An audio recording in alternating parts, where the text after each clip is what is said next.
ఈరోజు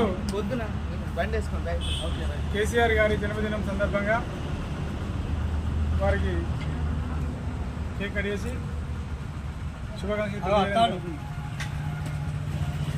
అయితే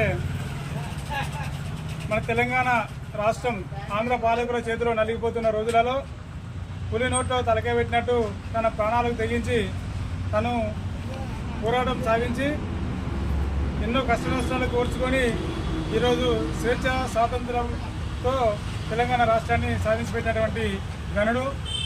మన తెలంగాణకు జాతి మీద లాగా అతనికి ఒక అవార్డు కూడా ఇవ్వాలని చెప్పేసి కోరుకుంటూ, మరి నాడు దేశంలో ప్రజాకార పరిపాలన ఉన్నప్పుడు వాళ్ళ నుంచి విముక్తి చేసినటువంటి లాల్ బహదూర్ శాస్త్రి కానీ, స్వాతంత్ర సమరయోధులు కానీ, మహాత్మా గాంధీ లాంటి వాళ్ళు ఎంతోమంది ఉన్నారు.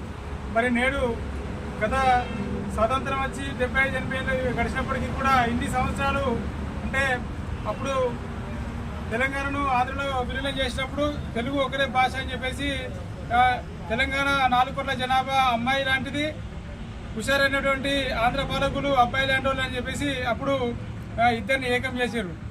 కానీ అబ్బాయిల ఆధిపత్యం ఎట్లా ఉంటుందో మరి తెలంగాణ ప్రజలను వాళ్ళ దోపిడీ నిధులు నియామకాలంటూ వాళ్ళకే ఎక్కువ ప్రాధాన్యత ఇచ్చుకొని తెలంగాణ ప్రజలను అణిగి వేసారు చేసినటువంటి రోజుల నుంచి మరి కేసీఆర్ నేనున్నానంటూ పక్కపరిచిన తీరుడు మరి తెలంగాణ కోసం అమర నిరాహార దీక్ష చేసి కొట్లాడి దాదాపు 10 సంవత్సరాలు అనిర్విధంగా కష్టపడ్డందుకు తను తెలంగాణ సాధించినందుకు అతని కృతజ్ఞత తెలియజేసుకుంటూ 10 సంవత్సరాలు పరిపాలించినటువంటి కేసీఆర్ గారికి కృతజ్ఞత తెలియజేసుకుంటూ ప్రతి కుటుంబానికి ఎంతో కొంత మేలు చేసేదానికి ప్రయత్నం చేసిండు. ఈరోజు పాడి పంటలు కానీ, ఈరోజు వ్యవసాయం కానీ అన్ని రకాలుగా సుభిక్షంగా ఉండడానికి కారణము కేసీఆర్ సుపరిపాలనే. ఈరోజు కొన్ని అనివార్య కారణాల వల్ల తను వెనుకబడ్డప్పటికీ కూడా తను 100 ఏళ్ళు బతకాలని తెలంగాణ ప్రజలకు తన తెలివితోని పరిపాలన నాయకత్వాన్ని అందించి ప్రతి ఒక్కరికి న్యాయం చేకూర్చే విధంగా సహాయ సహకారాలు అందించి నిండు 100 ఏళ్ళు బతకాలని చెప్పేసి కేసీఆర్ గారికి శుభాకాంక్షలు తెలియజేసుకుంటూ దేవుడు ప్రార్థిస్తున్నాను.